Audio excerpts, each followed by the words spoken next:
राधे दोस्तों, स्वागत है आपका अपना चैनल शर्मा जी जीएस पे। तो आज शुरू करते हैं हम लोग टेस्ट सीरीज 12 के साथ। तो चलिए देर ना करते हुए एक एक क्वेश्चन को आराम से समझते हैं। तो चलिए पहले क्वेश्चन से शुरू करते हैं। पहला क्वेश्चन है कि 1986 में राजीव गांधी की सरकार ने लोकतंत्र के लिए पंचायती राज संस्थाओं का पुनरुद्धार और विकास पर एक समिति की नियुक्ति किसकी अध्यक्षता में की थी।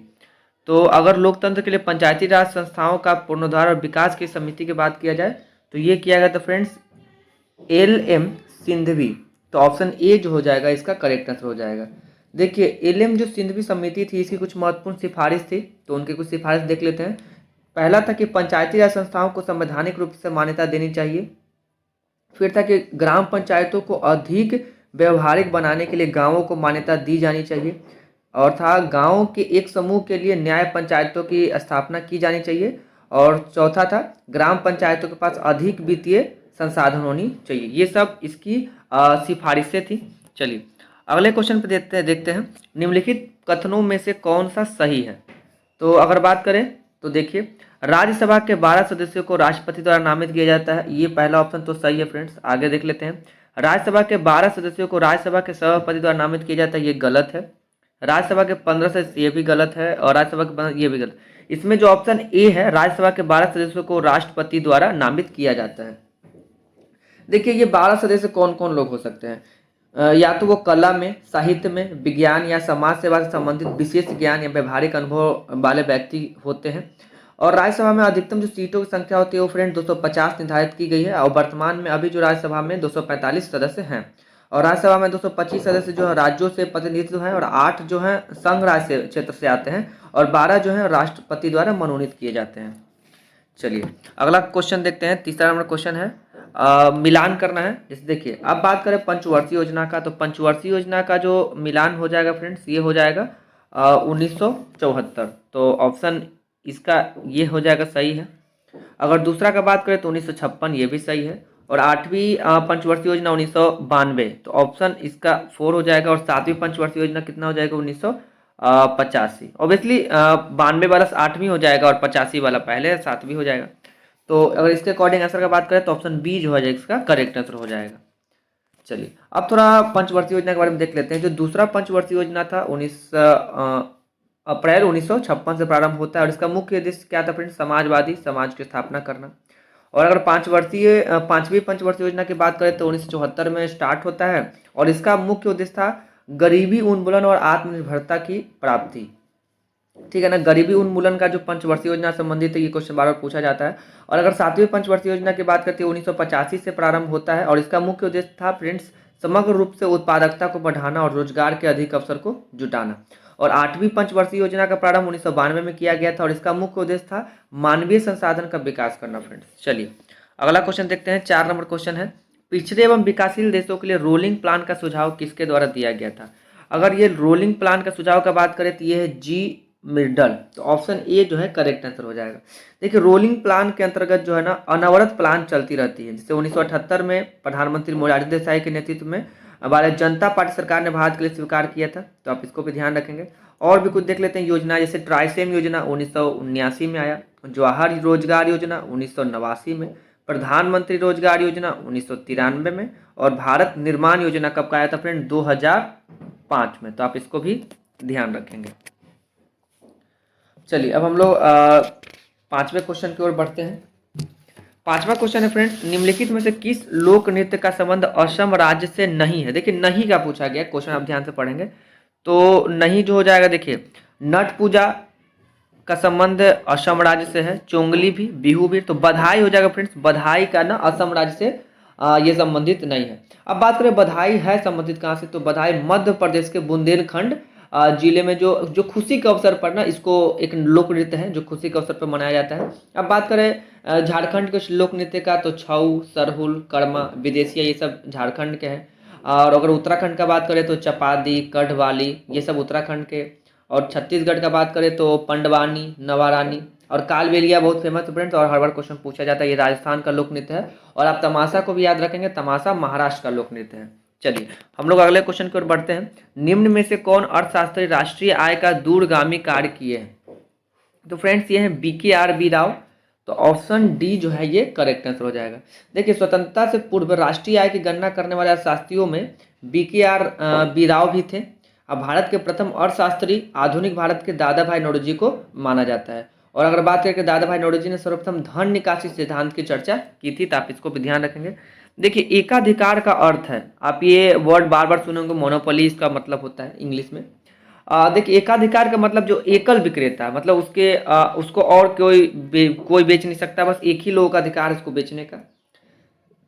तो देखिए एकाधिकार व्यापार से जनता को हानि उठानी पड़ती है। ऑब्वियसली अब एक ही लोग है बेचने वाले, तो जितना रेट में बेचेगा तो जनता को खरीदना ही पड़ेगा। एकाधिकार में व्यापार को काफी लाभ होता है और एकाधिकार व्यापार के द्वारा व्यापारी सरकार एवं जनता का प्रभाव रखता है। चलिए अगला क्वेश्चन हम लोग बात करें कि अंतर्राष्ट्रीय तिथि रेखा कौन है। तो देखिए ये 180 डिग्री देशांतर है। जो अंतर्राष्ट्रीय तिथि रेखा है ये 180 डिग्री देशांतर है। अब बात करते हैं 1984 में वाशिंगटन में संपन्न हुआ इंटरनेशनल मेरिडियन कॉन्फ्रेंस में 180 यामोत्तर को अंतर्राष्ट्रीय तिथि रेखा निर्धारित किया गया था। आप इसको भी ध्यान रखेंगे। और अंतर्राष्ट्रीय तिथि रेखा जो आर्कटिक सागर, चूकी सागर, बेरिंग स्ट्रेट और प्रशांत महासागर से गुजरती है।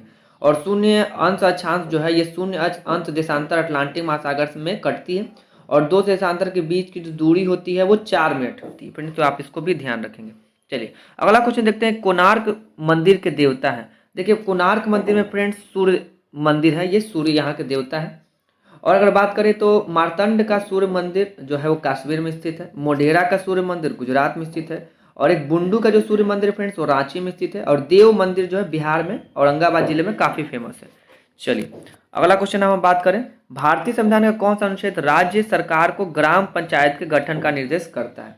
देखिए ग्राम पंचायत संबंधित जो अनुच्छेद है फ्रेंड्स वो अनुच्छेद 40। तो ऑप्शन ए जो है ये करेक्ट हो जाएगा। और अगर बात यहाँ पे ये देखें अनुच्छेद 40 के बारे में, तो ये गांधीवादी दर्शन से संबंधित है। और गांधी जी के राम राज्य की ग्राम स्वराज की अवधारणा ही अनुच्छेद 40 में निहित है। और भारतीय संविधान के 73वें संविधान संशोधन जो कि 1992 में हुआ था फ्रेंड्स, 1992 में 1992 में द्वारा पंचायती राज को वैधानिक दर्जा दिया गया था। और संविधान में 11वीं अनुसूची जोड़ी गई थी जो कि पंचायती राज से संबंधित है। अगर बात करें कि 11वीं अनुसूची में 29 विषय को शामिल किया गया, तो आप इसको भी ध्यान रखेंगे। चलिए हम लोग अब आते हैं अगले क्वेश्चन 11 नंबर क्वेश्चन पे। अगला क्वेश्चन है कि अवध राज्य को किसने ब्रिटिश भारत में विलय किया।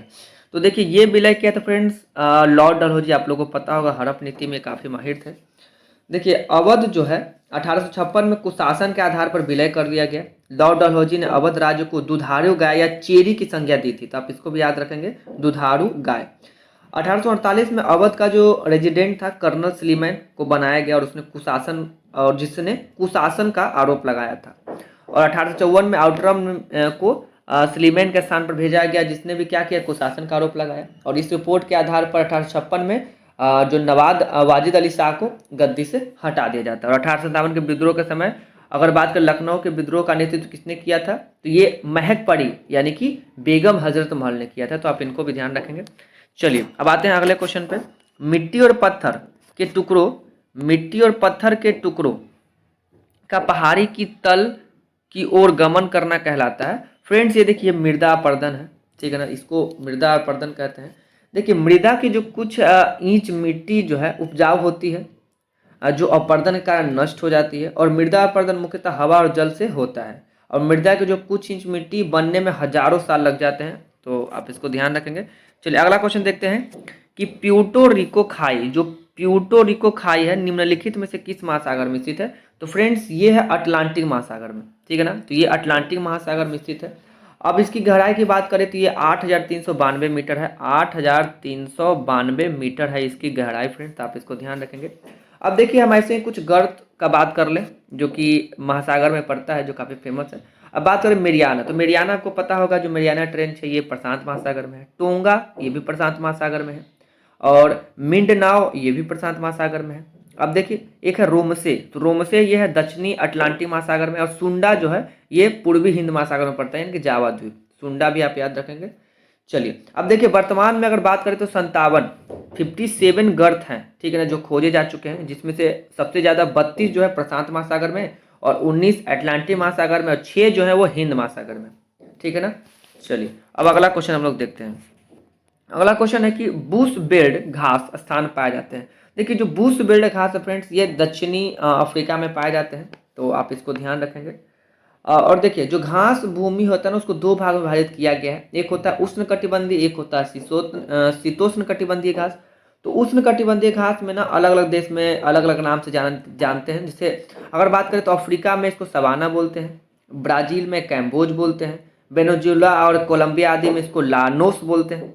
और अगर शीतोष्ण कटिबंधीय घास की बात करें तो संयुक्त राज्य अमेरिका और कनाडा में इसको प्रेरी बोलते हैं, अर्जेंटीना में पंपास बोलते हैं, और दक्षिण अफ्रीका में बेल्ट, जैसा कि इस क्वेश्चन में बेल्ट बोलते हैं, और ऑस्ट्रेलिया में डाउन्स बोलते हैं, और एशिया, यूक्रेन, रसिया, चीन के मंचूरियन वगैरह सब देश में स्टेपीज बोलते हैं। तो आप इसको भी ध्यान रखेंगे, काफी इंपॉर्टेंट क्वेश्चन था ये। अब अगला क्वेश्चन है कि सूर्य से दूरी के अनुसार सबसे अंतिम ग्रह कौन सा है। अब देखिए अगर सूर्य से दूरी की बात करें तो सबसे अंतिम ग्रह हो जाएगा फ्रेंड्स नेपच्यून। अभी टोटल 8 ग्रह हैं। तो देखिए अगर बात किया जाए तो नेपच्यून जो है यानी कि वरुण की खोज जर्मन के खगोल शास्त्री थे जॉन गाले 1846 में इसकी खोज करते हैं, जॉन गाले। और वरुण जो है ये हरे रंग का होता है, और वरुण ग्रह के चारों ओर अति शीतल यानी मीथेन का बादल छाया हुआ है। और वरुण का जो मुख्य उपग्रह है वो टिट्रॉन है, तो आप इसको भी याद रखेंगे। पृथ्वी का एक ही मात्र ग्रह है जिस पर जीवन है, पृथ्वी एकमात्र ग्रह है। और पृथ्वी जो है अपने फ्रेंड्स अपने अक्ष पे 23.5 डिग्री झुकी हुई है, आप इसको भी याद रखेंगे। उससे नीला ग्रह के नाम से जाना जाता है। और पृथ्वी का एकमात्र प्राकृतिक उपग्रह है वो कौन है, चंद्रमा है। चलिए हम लोग आते हैं 16 नंबर क्वेश्चन पे। निम्नलिखित में से किस खिलाड़ी ने कभी भी ओलंपिक पदक नहीं जीता। फ्रेंड तो ये सानिया मिर्जा है। सानिया मिर्जा ने कभी भी ओलंपिक पदक नहीं जीता। अब हम बात करें अगर गगन नारंग का, तो इन्होंने 2012 में लंदन ओलंपिक में कांस्य पदक जीता था, और ये निशानेबाजी में, ठीक है ना फ्रेंड्स, ये निशानेबाजी में ये पदक जीते हैं। अगर बात करें हम लोग विजय कुमार का, तो ये दक्षिणी भारतीय फिल्म अभिनेता है, तो खैर इनका ओलंपिक से कोई लेना देना भी नहीं है। अब देखिए विजेंद्र सिंह है, तो ये बीजिंग में ओलंपिक में ये कांस्य पदक जीत चुके हैं, बॉक्सिंग से हैं। जो विजेंद्र सिंह है ये बॉक्सिंग में है। चलिए अगला क्वेश्चन हम लोग देखते हैं, मौर्य वंश का अंतिम शासक कौन था। तो देखिए अगर मौर्य वंश के अंतिम शासक की बात करें तो वो बृहदत्त थे, तो ऑप्शन डी जो है उसका करेक्ट आंसर हो जाएगा। अब देखिए होता क्या कि 185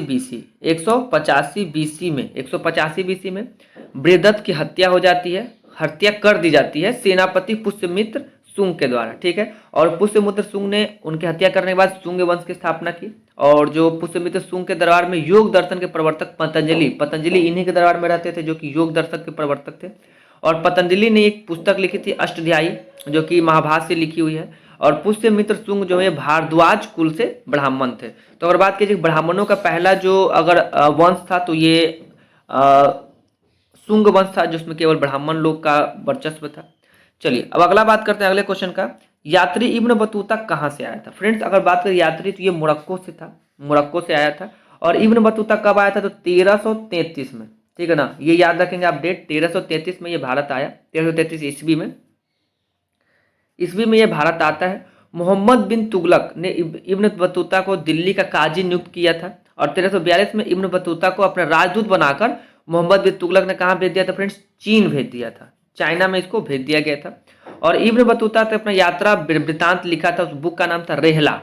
आप उस बुक का नाम याद रखेंगे, रेहला इब्न बतूता द्वारा लिखा गया एक पुस्तक है जिसमें ये यात्रा वृत्तांत के बारे में उल्लेख किया है। चलिए अब अगला क्वेश्चन हम लोग देखते हैं, किस राज्य की अर्थव्यवस्था को मनी ऑर्डर अर्थव्यवस्था कहा जाता है। तो फ्रेंड देखिए ये है उत्तराखंड, जो उत्तराखंड की राज्य व्यवस्था है, राज्य व्यवस्था अर्थव्यवस्था, उसको मनी ऑर्डर अर्थव्यवस्था के नाम से जाना जाता है। अब देखिए अगर हम बात करें कि राज्य पुनर्गठन संशोधन विधेयक 2000 के अधीन उत्तराखंड को उत्तर प्रदेश से अलग किया गया था, तो ये 2000 में अलग होता है। और मनी ऑर्डर अर्थव्यवस्था का अर्थ होता है अर्थव्यवस्था का आधार बाहरी स्रोत पर जो निर्भर करती है, उसको बोलते हैं मनी ऑर्डर, जिसका जो अर्थव्यवस्था है वो बाहरी स्रोतों पर डिपेंड है। और अगर आज की अर्थव्यवस्था की बात करें तो वो खुली हुई अर्थव्यवस्था है। चलिए अगला क्वेश्चन देखते हैं कि म्यांमार का प्रमुख धर्म कौन सा है। तो फ्रेंड देखिए म्यांमार में जो सबसे ज्यादा धर्म के लोग हैं वो बौद्ध धर्म के लोग हैं, ठीक है। अब देखिए म्यांमार में जो ना थेरावाद बौद्ध धर्म म्यांमार का प्रमुख धर्म है। और बुद्ध के पंचशील सिद्धांत का वर्णन जो है ये छांदोग्य उपनिषद में मिलता है। सर्वाधिक बुद्ध मूर्ति का निर्माण गंधार शैली में हुआ, लेकिन बुद्ध की जो प्रथम मूर्ति संभवतः मथुरा कला के अंतर्गत बनी थी। अब देखिए तिब्बत, भूटान एवं पड़ोसी देशों में बौद्ध धर्म का प्रचार जो है ये पद्मम संभव यानी कि गुरु ऋण 5 ने किया था। और इनका संबंध बौद्ध धर्म के वज्रयान शाखा से, देखिए एक वज्रयान है और एक हीनयान है और एक महायान है। देखिए बुद्ध की जो मृत्यु से पूर्व कुशीनगर के जो परिवारजक सुशद्र को उन्होंने अंतिम उपदेश दिया, आप ये भी ध्यान रखेंगे। चलिए अगला क्वेश्चन हम लोग देखते हैं। अमीर खुसरो एक थे, देखिए कवि, इतिहासकार, संगीतज्ञ, ये तीनों। फ्रेंड जो अमीर खुसरो तो उनमें ये तीनों का गुण था। अब उनको देखिए भारत में एक उपनाम दिया गया था तूतीय हिंद का। और अमीर खुसरो ये अलाउद्दीन खिलजी के दरबारी कवि थे। ठीक है फ्रेंड्स, अलाउद्दीन खिलजी जो कि खिलजी वंश में थे। अमीर खुसरो दिल्ली के 7 सुल्तानों का शासक देखा था और त्यागराज दक्षिण भारत के अपने समय के महानतम संगीतज्ञ थे। वैष्णव संत त्यागराज के गीत गांधी जी को काफी प्रिय था। और भारत में संगीत पर प्रथम साहित्यिक जो प्रणाद है वो सामवेद में मिलता है, तो आप इसको भी ध्यान रखेंगे। अगला क्वेश्चन है कि मौलिक अधिकारों को लागू करने के लिए निम्नलिखित में से किस न्यायालय द्वारा किसी न्यायालय द्वारा क्या जारी किया जाता है? फ्रेंड्स वो रीट जारी किया जाता है, जो कि आप अगर बात करें सुप्रीम कोर्ट तो वो आर्टिकल 32 के तहत क्या करती है, 5 तरह की रीट जारी करती है। चलिए और अगर बात करें कि उच्च न्यायालय, तो उच्च न्यायालय फ्रेंड 226 उच्च न्यायालय का जो है ये 226 आर्टिकल है जिसके तहत ये क्या करती है, रीट जारी कर सकती है। वो रीट कौन कौन से है? परमादेश, अधिकार परीक्षा, उत्प्रेषण, प्रतिषेध और बंदी प्रत्यक्षीकरण। चलिए अगले क्वेश्चन पर आते हैं। कहाँ के वृक्ष वर्ष में कम अथवा अधिक समय के लिए पत्तियों से रहित हो जाते हैं? तो फ्रेंड्स ये पर्णपाती वन है, तो ऑप्शन डी जो है ये करेक्ट हो जाएगा। देखिए पर्णपाती वन को हम लोग पतझड़ वन भी कहते हैं और यह भारत में सबसे ज़्यादा पाया जाने वाला पेड़ पौधे हैं। शीशम, पीपल, बरगद ये सब जो है ये पर्णपाती वन का उदाहरण है। मैंग्रोव वन सुंदरवन डेल्टा में पाई जाती है और सदाबहार वन के पत्ते कभी नहीं गिरते हैं, मतलब गिरते हैं मतलब पूर्णतः एक साथ। चलिए अगला क्वेश्चन हम लोग देखते हैं। 24 नंबर क्वेश्चन है, प्रसिद्ध विरूपाक्ष मंदिर कहाँ अवस्थित है? तो देखिए ये जो मंदिर है ये फ्रेंड्स ये हम्पी में है और हम्पी कर्नाटक में है, तो आप इसको ध्यान रखेंगे। देखिए हम्पी तुंगभद्रा नदी के तट पर है और हम्पी विजयनगर राज्य की राजधानी भी थी और विजयनगर का स्थापना 1336 में हुआ था। ठीक है फ्रेंड, 1336 में हरिहर और बुक्का 2 भाई थे जिन्होंने इसकी स्थापना की थी। और अगर बात करें कि इस जो साम्राज्य के जो सबसे महानतम शासक थे तो वो कृष्णदेव राय थे जो कि विजयनगर राज्य साम्राज्य थे और ये तुलु वंश के थे, आप ये भी ध्यान रखेंगे। चलिए अगला क्वेश्चन देखते हैं कि गोलकुंडा के मुस्लिम राज्य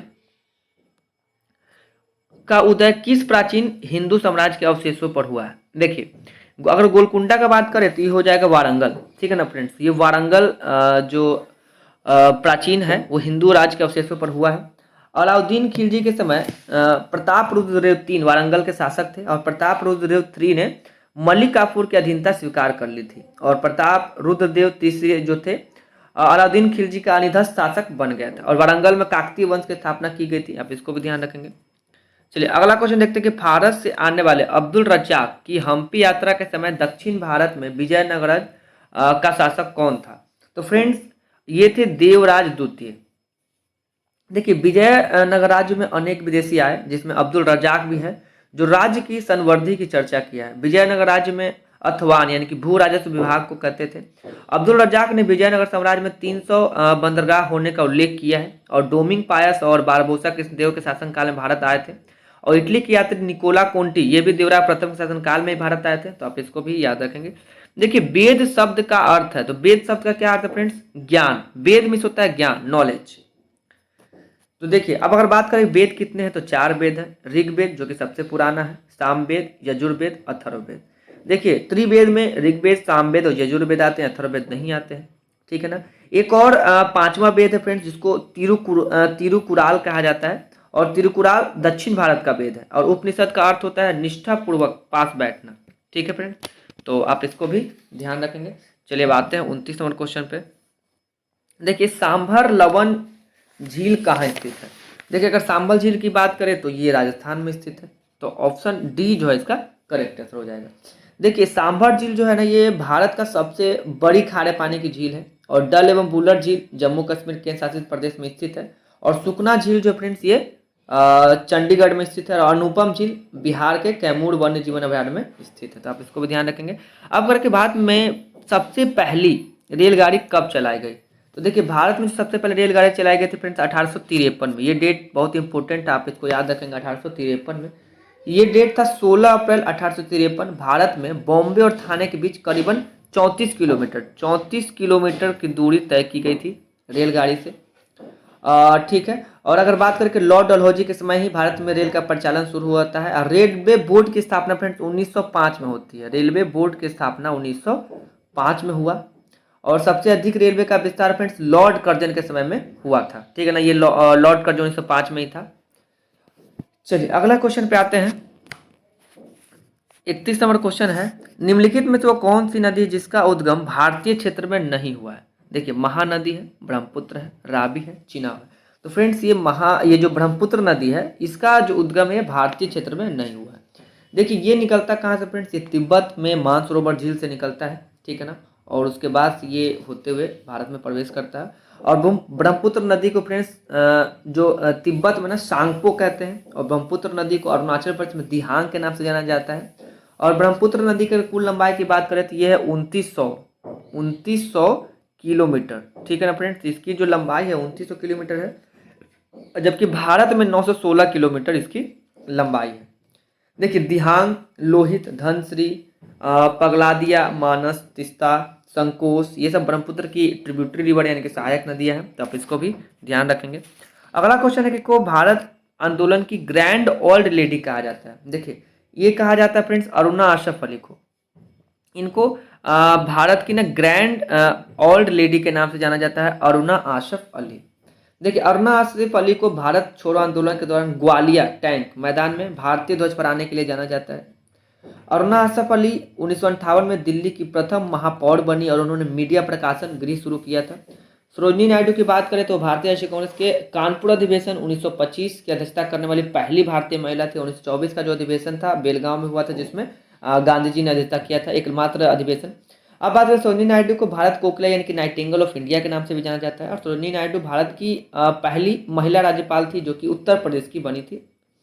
अब बात करें उषा मेहता ने भारत छोड़ो आंदोलन के दौरान 14 अगस्त 1942 से रेडियो प्रसारण कार्य प्रारंभ किया था। अब देखिए इनमें एक और नाम आता है राम मनोहर लोहिया का, जो नियमित रूप से कांग्रेस रेडियो पर बोलते थे। प्रसारण के अपराध में उषा मेहता और बाबू भाई को 4 वर्ष की सजा भी हुई थी। अब बात करें विजय लक्ष्मी पंडित जी की, तो ये संयुक्त राष्ट्र महासभा में 8वीं अध्यक्ष के रूप में चुनी गई और विश्व की पहली महिला एवं भारतीय थी। तो आप इनके बारे में भी याद रखेंगे। चलिए अगले क्वेश्चन पे आते हैं। निम्नलिखित में से कौन ताशकंद समझौते से संबंधित है। तो फ्रेंड्स ये थे लाल बहादुर शास्त्री, जो कि ताशकंद समझौते से संबंधित थे। देखिए 10 जनवरी 1966 को भारत पाकिस्तान के बीच ताशकंद समझौता होता है। ठीक है, उससे पहले 1965 में भारत और पाकिस्तान युद्ध भी हुआ था। देखिए 11 जनवरी 1966 को लाल बहादुर शास्त्री की मृत्यु हो जाती है ताशकंद में ही। भारत और पाक के बीच जो प्रथम युद्ध हुआ वो 1947-48 में हुआ था। तो आप इसको भी ध्यान रखेंगे। चलिए आते हैं अगले क्वेश्चन पे कि जनगणना 2011 के अनुसार जनसंख्या घनत्व का सही अवरोही क्रम क्या हो जाएगा। तो देखिए बिहार, बंगाल और केरल। तो ऑप्शन ए ही क्या है फ्रेंड्स, करेक्ट है। देखिए अगर न्यूनतम जनसंख्या वाले बात करें 5 राज्य का तो हो जाएगा अरुणाचल प्रदेश, मिजोरम, सिक्किम, मणिपुर और ये नागालैंड। सब 2011 की जनगणना के अनुसार बता रहे हैं। और अगर बिहार का जनसंख्या घनत्व तो फ्रेंड्स 1106 है। ठीक है फ्रेंड्स 1106। और भारत का जनसंख्या घनत्व कितना है 382। तो आप इसको भी याद रखेंगे। और भारत में सबसे कम जो जनसंख्या घनत्व दर है फ्रेंड्स वो है अरुणाचल प्रदेश का 17 प्रति वर्ग किलोमीटर। और 2011 के जनगणना के अनुसार देश की कुल जनसंख्या में अगर नगरीय जनसंख्या की बात करें तो वह 31.2% नगरीय जनसंख्या। तो आप इसको भी ध्यान रखेंगे। चलिए आते हैं अगले क्वेश्चन पे। 35 नंबर क्वेश्चन है, आमेर महल कहाँ पर स्थित है। तो फ्रेंड्स ये जयपुर में स्थित है। आमेर महल जो है ये जयपुर में स्थित है। हवा महल भी जयपुर में ही स्थित है।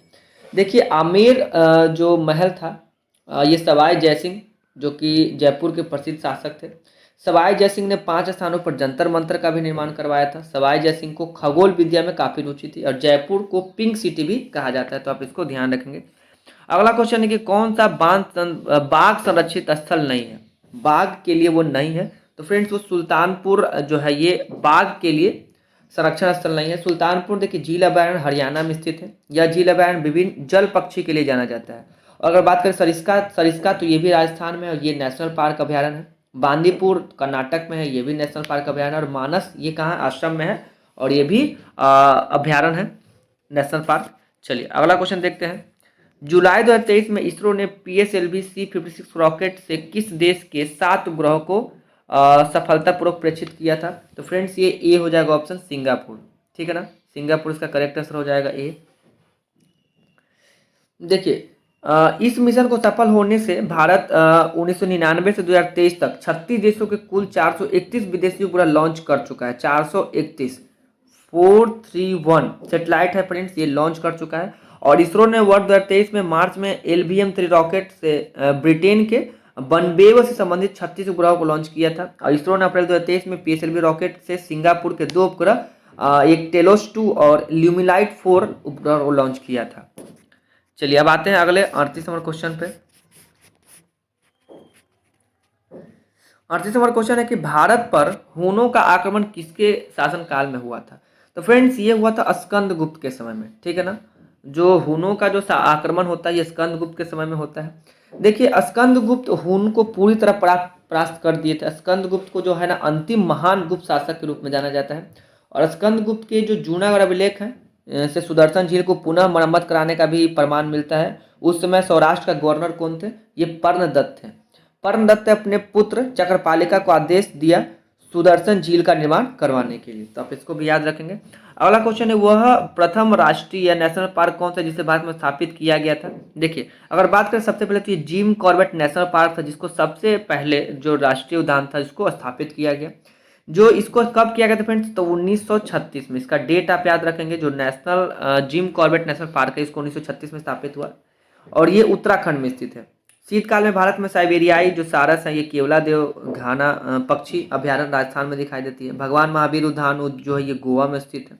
सुंदरबन राष्ट्रीय उद्यान ये पश्चिम बंगाल में स्थित है। और जिम कॉर्बेट जो है ये पार्क 1973 में भारत का प्रथम टाइगर रिजर्व बनाया गया था, तो आप इसको भी ध्यान रखेंगे। और जो पेरियार है ये आपको केरल में स्थित है नेशनल पार्क।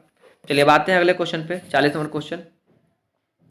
महमूद गजनबी के भारत पर आक्रमण का प्रमुख उद्देश्य क्या था? तो फ्रेंड्स इसका मुख्य उद्देश्य क्या था? इस्लाम का प्रचार तो था ही, गजनी साम्राज्य का विस्तार, मूर्ति को तोड़ना, मंदिर को लूटना, मध्य एशिया में एक बड़े साम्राज्य की स्थापना के लिए धन संग्रह करना। हाँ फ्रेंड्स ऑप्शन डी जो हो जाएगा ना इसका ये करेक्ट आंसर हो जाएगा। अब देखिए अगर बात करें इसके शासनकाल का तो इसका शासनकाल 998 से लेके 998 से लेके 1030 तक था। इस अपने शासनकाल में ये भारत पर टोटल 17 बार आक्रमण किया है फ्रेंड्स, ठीक है। और पहला आक्रमण इसका 1000 और 1001 के बीच में जो हिंदू शासक थे जयपाल के विरोध में हुआ। और महमूद जो का अंतिम आक्रमण फ्रेंड्स होता है 1027 में, जो कि जाटों के विरोध में हुआ था, तो आप इसको भी याद रखेंगे। चलिए अब आते हैं अगले क्वेश्चन पे। निम्नलिखित में से तजाकिस्तान की राजधानी कौन है? तजाकिस्तान की राजधानी फ्रेंड्स है दुशांबे, तो ऑप्शन बी जो है वो करेक्ट आंसर हो जाएगा, दुशांबे। अब देखिए और भी कुछ देश देख लेते हैं, जैसे उज्बेकिस्तान का हो जाएगा ताशकंद, कजाकिस्तान का हो जाएगा अस्ताना। खैर कजाकिस्तान का जो राजधानी है वो बदल चुका, वो नूर सुल्तान है, तो याद रखिएगा। तुर्कमेनिस्तान का हो जाएगा अशगावत, और यमन का हो जाएगा शाना, और ओमान का हो जाएगा मस्कट, तो आप ये सब ध्यान रखेंगे। चलिए अब अगला देखते हैं कि जुलाई अगस्त 2023 के दौरान बर्लिन में आयोजित विश्व तीरंदाजी चैंपियनशिप में कितने भारतीय तीरंदाज द्वारा स्वर्ण पदक प्राप्त किया गया था? तो फ्रेंड्स ये 3 लोग थे जिनके द्वारा स्वर्ण पदक प्राप्त किया जाता है, तो ऑप्शन सी जो है इसका करेक्ट आंसर हो जाएगा। चलिए बढ़ते हैं अगले क्वेश्चन की तरफ। तो अगला क्वेश्चन है अंग्रेजों द्वारा सर्वप्रथम कहवा यानी कि कॉफी जो बागान वो कहाँ लगाया गया था? तो फ्रेंड्स ये लगाया गया था चिकमंगलुरु जनपद में, ठीक है ना, तो ऑप्शन ए जो है इसका करेक्ट आंसर हो जाएगा। अब देखिए चिकमंगलुरु जो ये कर्नाटक राज्य में स्थित है और भारत में सबसे अधिक जो कहवा का जो उत्पादन है ये भी कर्नाटक राज्य ही करती है। और अगर बात करें कि दुनिया में जो सबसे ज़्यादा कौन सा देश है जो कहवा का उत्पादक करता है तो वो ब्राजील है। और कहवा एक गर्म पेय पदार्थ है जिसको ठंड वगैरह हम लोग पीते हैं। नारियल भारत में सबसे अधिक केरल राज्य में होता है, तो आप इसको भी ध्यान रखेंगे। अगला क्वेश्चन है कि उपन्यास द ओपियम ट्रॉफी के लेखक कौन है? तो ये है फ्रेंड्स सुखवंत सिंह, ठीक है।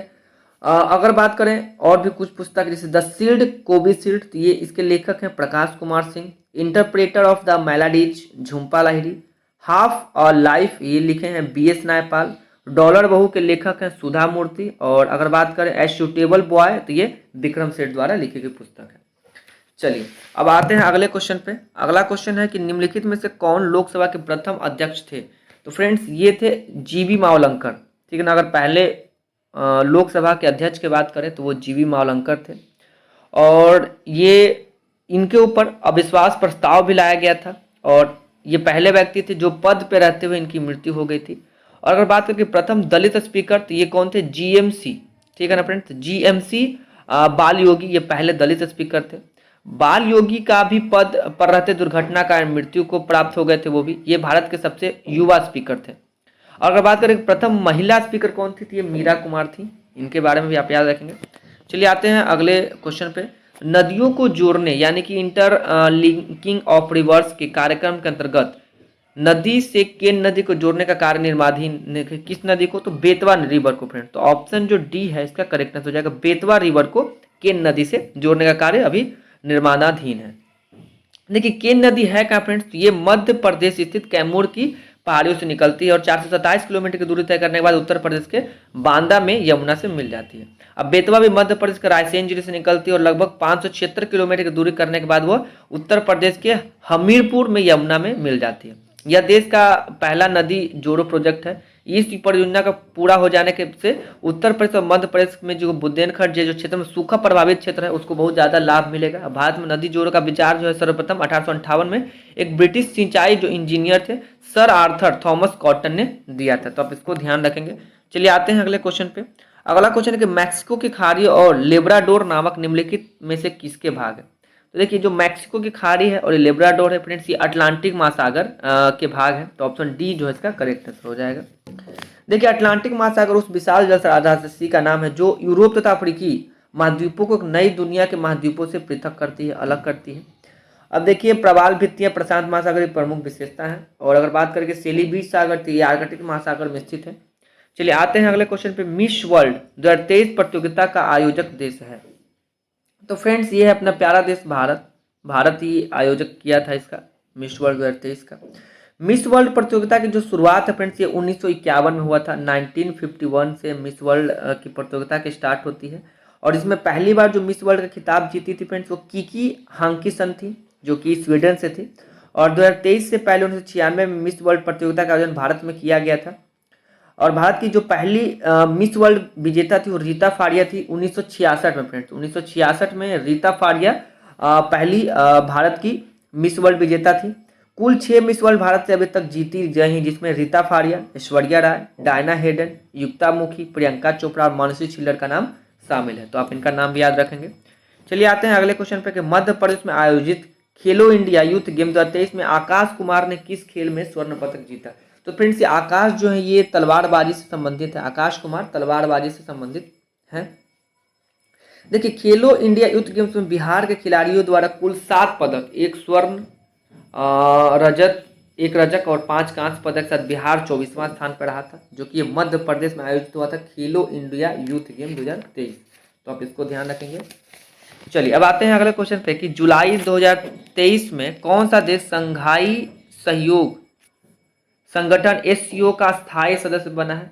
तो फ्रेंड्स ये बना है ईरान, ठीक है ना। तो ईरान के बारे में आप याद रखेंगे।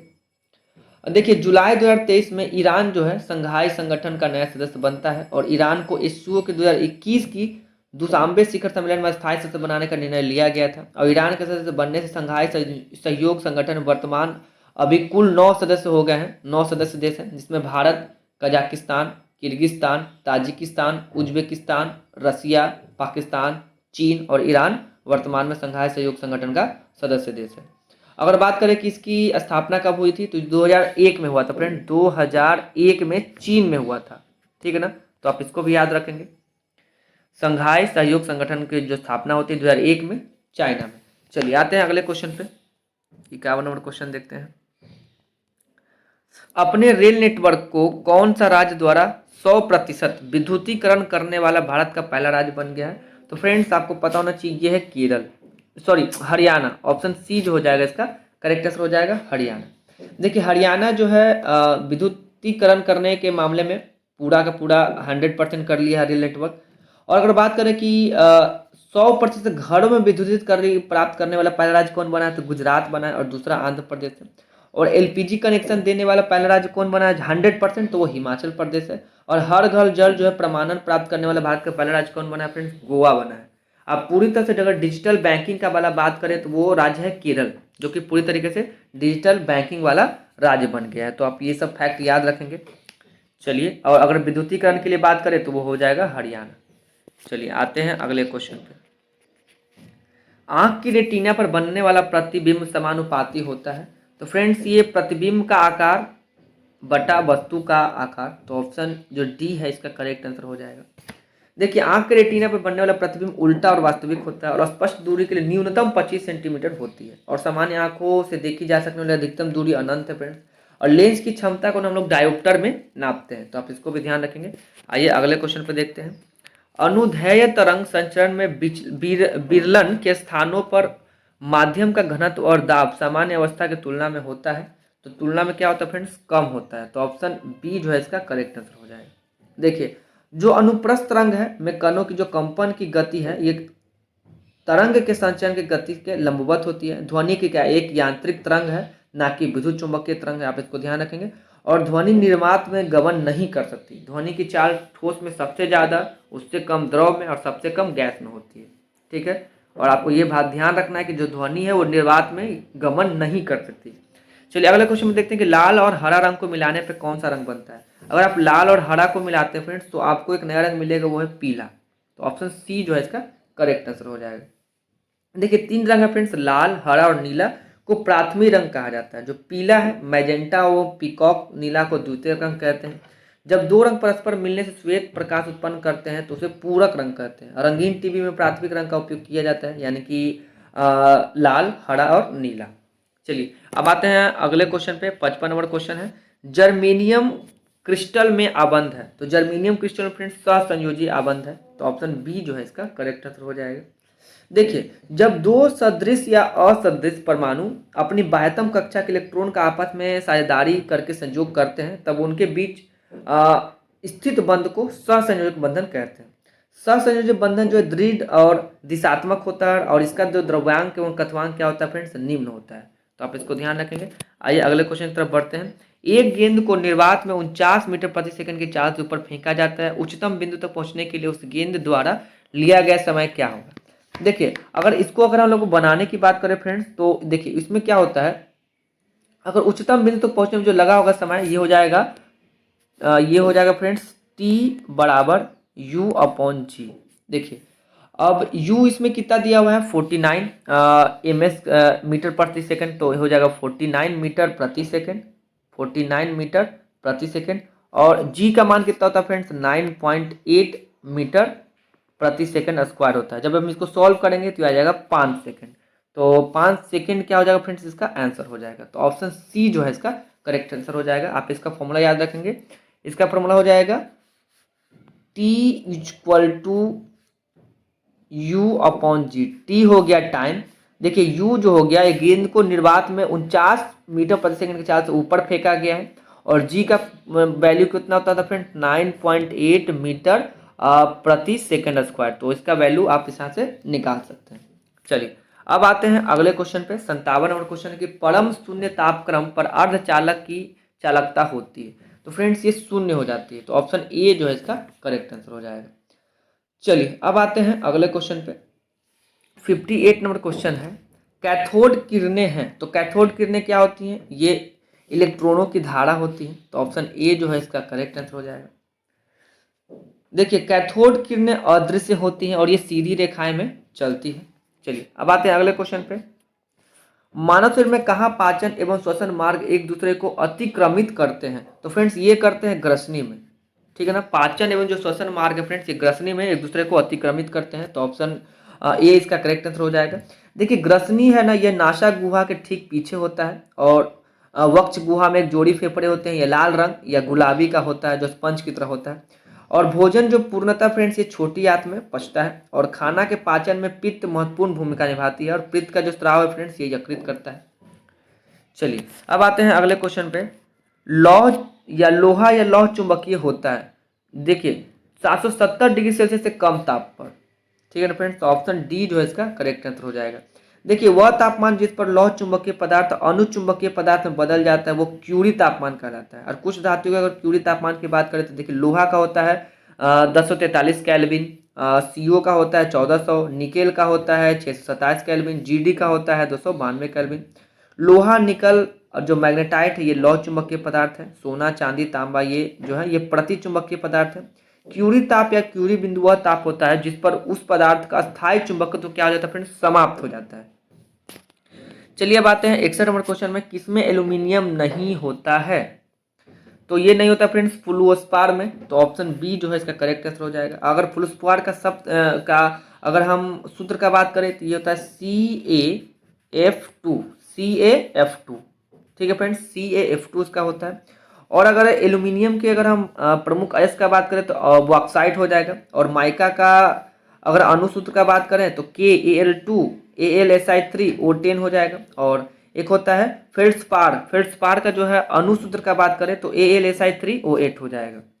चलिए अब आते हैं हम लोग 62 नंबर क्वेश्चन, 61, हाँ 62 नंबर क्वेश्चन पे। देखिए कृत्रिम डायलिसिस का प्रयोग होता है। देखिए डायलिसिस का प्रयोग फ्रेंड्स होता है ब्रिक के प्रतिस्थापन में, तो ऑप्शन सी जो हो जाएगा उसका करेक्ट आंसर हो जाएगा। देखिए जो मनुष्य होते हैं या अन्य स्तनधारी होते हैं मुख्य सर्जी अंग उनका जो ब्रिक है वही होता है। ब्रिक के बाहरी भाग को कॉर्टेक्स कहते हैं और ब्रिक के अंतरीय भाग को मेडुला कहते हैं। और प्रत्येक ब्रिक जो है फ्रेंड्स वो ब्रिक नालिकाओं को मिलाकर बना होता है जिसे नेफ्रॉन कहते हैं। तो आप इसको ध्यान रखेंगे। डायलिसिस जो है ये कृत्रिम ये ब्रिक के प्रतिस्थापन में यूज किया जाता है। चलिए अब आते हैं 63 नंबर क्वेश्चन पे। क्वेश्चन है फ्रेंड्स, सूर्य उगते और डूबते समय लाल क्यों दिखाई देता है? तो फ्रेंड्स ये लाल दिखाई देता है, विक्षेपण सबसे कम होता है लाल रंग का, तो ऑप्शन ए जो है इसका करेक्ट आंसर हो जाएगा। देखिए लाल रंग का विक्षेपण कम होने के कारण लाल रंग का प्रयोग सिग्नल में भी करते हैं। और बैगनी रंग का विक्षेपण सबसे अधिक होता है। आकाश नीला दिखाई देता है क्योंकि नीला रंग का प्रकीर्णन भी फ्रेंड्स सबसे अधिक होता है, इसलिए हमको नीला दिखाई देता है। चलिए अब आते हैं अगले क्वेश्चन पे। अगला क्वेश्चन है कि ध्वनि तरंगे एक स्थान से अन्य स्थान पर किसी राशि x का स्थानांतरण करती है, तो राशि x क्या हो जाएगा? तो ये ऊर्जा हो जाएगा फ्रेंड्स। ये ऊर्जा के रूप में क्या करती है? स्थानांतरण करती है। तो ऑप्शन डी इसका करेक्ट आंसर हो जाएगा। अब आते हैं अगला क्वेश्चन कि मानव शरीर की सबसे बड़ी ग्रंथि कौन सी है? तो मानव शरीर की अगर सबसे बड़ी ग्रंथि की बात करें तो फ्रेंड्स वो यकृत हो जाएगा। ऑप्शन बी जो है इसका करेक्ट आंसर हो जाएगा, यकृत। चलिए अब अगला क्वेश्चन पे आते हैं। अब यकृत के बारे में थोड़ा बात कर ले तो ये प्रोटीन के उपापचय में सक्रिय रूप से भाग लेता है। और यकृत जो ये फाइब्रिनोजेन नामक प्रोटीन का उत्पादन करता है जो रक्त को थक्का जमाने में भी मदद करता है। हिपैरिन नामक प्रोटीन का उत्पादन भी यकृत में ही होता है जो शरीर के अंदर रक्त को जमने से रोकता है, तो इसको भी आप ध्यान रखेंगे। अगला क्वेश्चन है कि अमाशय में भोजन के पश्चात क्या मिलता है? भोजन के पश्चात क्या मिलता है फ्रेंड्स? तो ये मिलता है जठर रस, ठीक है ना। तो ऑप्शन डी जो है ना ये करेक्ट आंसर हो जाएगा। देखिए अमाशय में भोजन न लगभग 4 घंटे तक रहता है और भोजन के अमाशय में पहुंचने पर फ्लाइरोरिक जो ग्रंथियां हैं वो जठर रस निकालना शुरू कर देती है और ये हल्का पीला रंग का अम्लीय द्रव होता है। और अमाशय के जो ऑब्जेक्टिव कोशिकाओं से हाइड्रोक्लोरिक अम्ल निकलता है, तो आप इसको भी ध्यान रखेंगे। आइए अगले क्वेश्चन पर देखते हैं कि मांस, अंडा, मछली का यकृत तथा दूध में निम्न में किसका स्रोत है? तो फ्रेंड्स ये विटामिन डी हो जाएगा। मांस में आपको विटामिन डी, अंडा, मछली ये सब में विटामिन डी का भरपूर स्रोत है। और अगर विटामिन डी के रासायनिक नाम का बात करें तो कैल्सीफेरॉल होता है। और रेनिन दूध में पाए जाने वाले एक एंजाइम है। विटामिन डी की कमी से रिकेट्स, आर्थियोमलेशिया जैसे रोग होते हैं। और विटामिन डी का जो संश्लेषण है सूर्य के प्रकाश में उपस्थित पराबैंगनी किरणों द्वारा त्वचा के कोलेस्ट्रॉल से में होता है। चलिए और अगला क्वेश्चन की बात करें, रक्त समूह ओ को सार्वत्रिक रक्तदाता कहा जाता है। इसमें निम्न से कौन सा एक एंटीजन पाया जाता है? तो फ्रेंड्स इसमें कोई भी एंटीजन नहीं पाया जाता है, ठीक है ना। अगर हम बात करें ब्लड ग्रुप ओ का तो इसमें कोई भी एंटीजन नहीं पाया जाता है, तो ऑप्शन जो इसका हो जाएगा डी करेक्ट आंसर हो जाएगा। देखिए एंटीजन 2 प्रकार के होते हैं, एक ए होता है एक बी होता है। और ए रक्त समूह में ए एंटीजन पाया जाता है और बी रक्त समूह में बी एंटीजन पाया जाता है। और ए बी रक्त समूह में दोनों तरह के एंटीजन पाए जाते हैं और ओ में किसी प्रकार का कोई एंटीजन नहीं पाया जाता है। और अगर बात करें रक्त समूह की खोज किसने की थी तो ये किया था कार्ल लैंडस्टीनर ने, ठीक है ना फ्रेंड। तो इसका नाम याद रखेंगे। जो ब्लड ग्रुप का खोज कौन किए थे? कार्ल लैंडस्टीनर ने। चलिए अब बात करते हैं अगले क्वेश्चन पे। एल्केन का सामान्य सूत्र क्या है? देखिए एल्केन का अगर सामान्य सूत्र की बात करें तो CnH2n होता है। उसका होता है एल्कीन और फिर होता है एल्काइन, ठीक है ना। तो इन तीनों का आप ध्यान रखेंगे। देखिए इसमें N1 जो है, अगर एक N1 रहे तो CH4 मीथेन होता है, अगर N2 हो तो एथेन, N3 हो तो प्रोपेन, N4 हो तो ब्यूटेन, और अगर N5 हो तो पेंटेन होता है। तो आप इसको भी ध्यान रखें। और अगर बात करें कि असंतृप्त हाइड्रोकार्बन एल्काइन के लिए समान सूत्र होता है। एल्काइन के लिए देख एक होता है एल्कीन, एल्कीन के लिए आपको बता दिए CnH2 होता है। एक होता है एल्केन, फिर होता है एल्कीन, फिर होता है एल्काइन। एल्काइन के लिए फ्रेंड्स CnH2n-2 होता है, ठीक है ना। तो आप इसको भी ध्यान रखेंगे। चलिए अब आते हैं अगले क्वेश्चन पे। अगला क्वेश्चन है कि पानी से भरे गिलास में बर्फ का एक टुकड़ा तैर रहा है। टुकड़े के पूरा पिघल जाने पर गिलास में पानी का तल क्या होगा फ्रेंड्स, बढ़ेगा, घटेगा कि अपरिवर्तित रहेगा कि सभी सतह। देखिए फ्रेंड्स कोई बदलाव नहीं आएगा, तो ऑप्शन बी जो है इसका करेक्ट आंसर हो जाएगा, अपरिवर्तित होगा। देखिए और आपको एक और बात याद रखना है कि अगर गिलास है तो गिलास में अगर हम बर्फ का टुकड़ा डालते हैं, बर्फ का टुकड़ा अगर इसमें हम डालते हैं तो उसका 1/10 भाग है ना, ये पानी के ऊपर रहता है, मतलब उसके 9 भाग पानी के नीचे रहते हैं और ये 10 में 1 भाग पानी के ऊपर होता है। तो आप इसको ध्यान रखेंगे, बर्फ का जो टुकड़ा होता है। चलिए अब देखें कि सामान्य जल की अपेक्षा समुद्री जल का घनत्व अधिक होता है, इसलिए उसमें तैरना आसान होता है। अपेक्षित घनत्व को हाइड्रोमीटर से मापा जाता है। चलिए अब आते हैं अगले क्वेश्चन पे। एक पिंड को एक मीनार से शून्य वेग के साथ नीचे गिराया जाता है, ठीक है। यदि 4 सेकंड के बाद धरातल पर पहुंचता है तो मीनार की लगभग ऊंचाई क्या है। आपको जी का मान दिया है 9.8 नहीं मानना फ्रेंड्स, अगर दिया हो तो फिर वही मानना है। तो 10 मीटर प्रति सेकंड स्क्वायर दिया गया है। तो देखिए इसके लिए आपके पास सिंपल सूत्र क्या हो सकता है। अगर हाइट निकालना है तो हम लोग एच के लिए क्या यूज कर सकते हैं, UT plus half GT square, ठीक है फ्रेंड, GT स्क्वायर। तो इसमें क्या हो जाएगा, देखिए यूटी प्रारंभिक वेग है और टाइम हो जाएगा, देखिए यहाँ क्या लिखेंगे हाफ, यानी कि ये तो 0 हो जाएगा फ्रेंड्स और ये हो जाएगा ये 0 अब प्लस हाफ 1/2 अब प्लस, देखिए जी के लिए हम मेरे पास से 10 है और टाइम कितना दिया है फ्रेंड, टी का स्क्वायर यानी कि 4 सेकंड का है, तो ये हो जाएगा 4 × 4, ठीक है फ्रेंड्स। तो अगर इसको हम लोग सॉल्व करें तो ये हो जाएगा 5 20 20 चौके 80 यानी कि 80 मीटर फ्रेंड्स, 80 मीटर इसका आंसर हो जाएगा। तो ऑप्शन ए जो है इसका करेक्ट आंसर हो जाएगा। आपको इसमें यूज करना है, हाइट निकालना है फ्रेंड, तो हाइट के लिए हो जाएगा UT plus half GT square.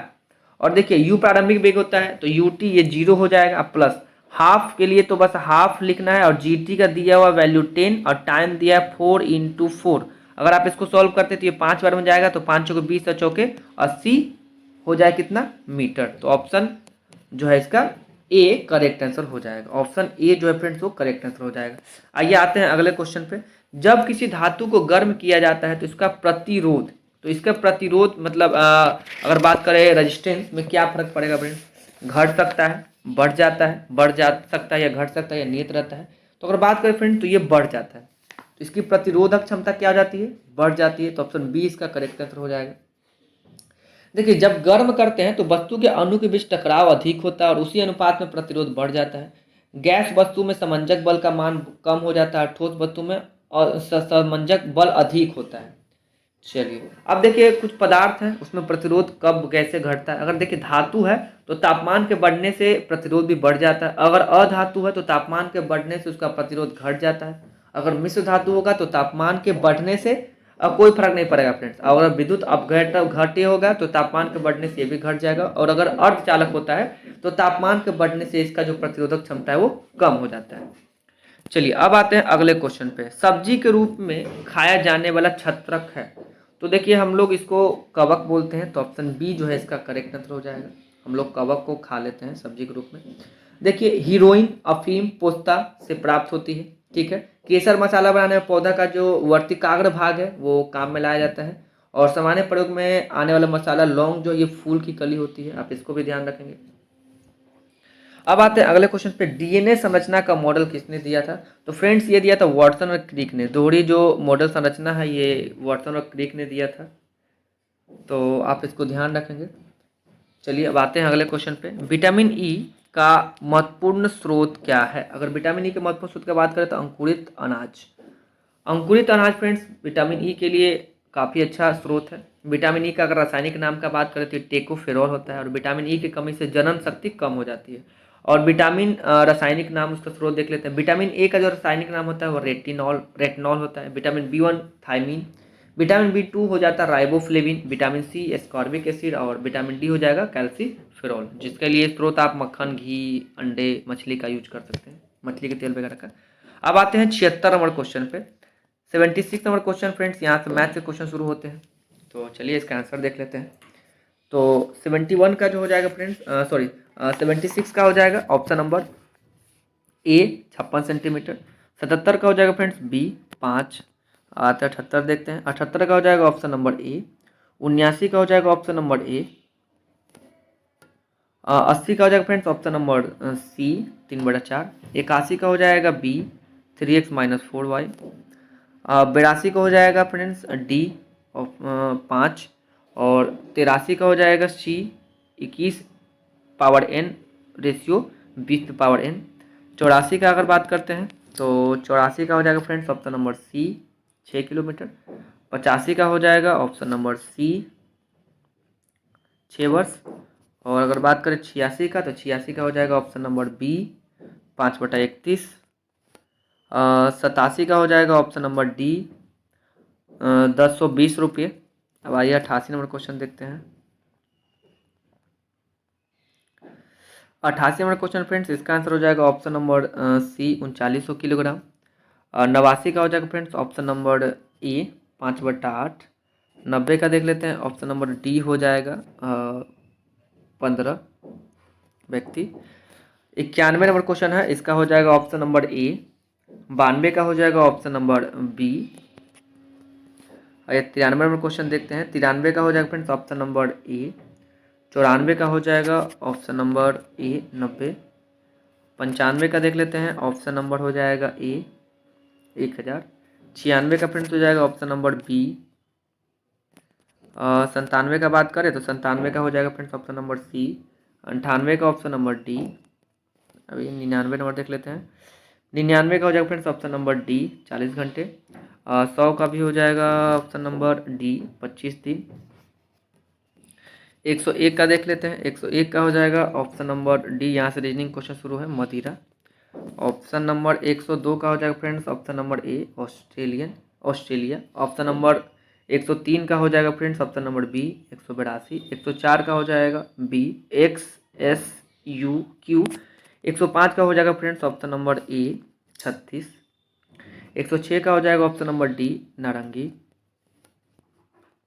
107 का हो जाएगा friends option number C DEK। 108 का हो जाएगा friends option number C Bose. 109 का हो जाएगा ऑप्शन नंबर ए 41। अगर बात करें 110 का, तो 110 का हो जाएगा फ्रेंड्स ऑप्शन नंबर बी। 111 का भी हो जाएगा ऑप्शन नंबर बी। 112 का हो जाएगा ऑप्शन नंबर डी। 113 का हो जाएगा फ्रेंड्स ऑप्शन नंबर सी 37। 114 का हो जाएगा ऑप्शन नंबर बी 1442।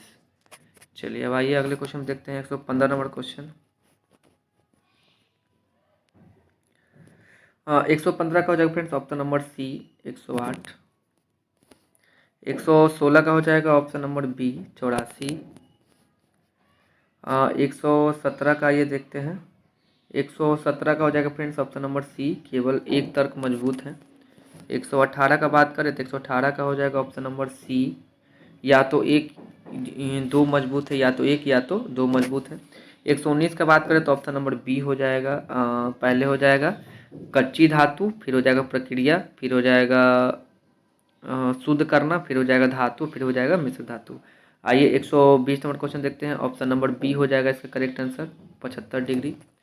चलिए अगला क्वेश्चन देखते हैं। 121 नंबर। 121 का हो जाएगा ऑप्शन नंबर बी ACBA। आइए 121 122 नंबर क्वेश्चन देखते हैं। 122 का हो जाएगा फ्रेंड्स ऑप्शन नंबर डी। 123 का हो जाएगा ऑप्शन नंबर बी। 124 का हो जाएगा ऑप्शन नंबर सी। 125 का हो जाएगा ऑप्शन नंबर सी। और 126 का भी हो जाएगा फ्रेंड्स ऑप्शन नंबर सी। 127 नंबर क्वेश्चन देखिए। 127 नंबर का हो जाएगा ऑप्शन नंबर सी। 128 का बात करें तो भी हो जाएगा ऑप्शन नंबर सी। 129 का ऑप्शन नंबर सी। और 130 का भी ऑप्शन नंबर सी हो जाएगा फ्रेंड्स, भतीजी। 131 का ऑप्शन नंबर सी हो जाएगा। 132 का भी ऑप्शन नंबर सी है।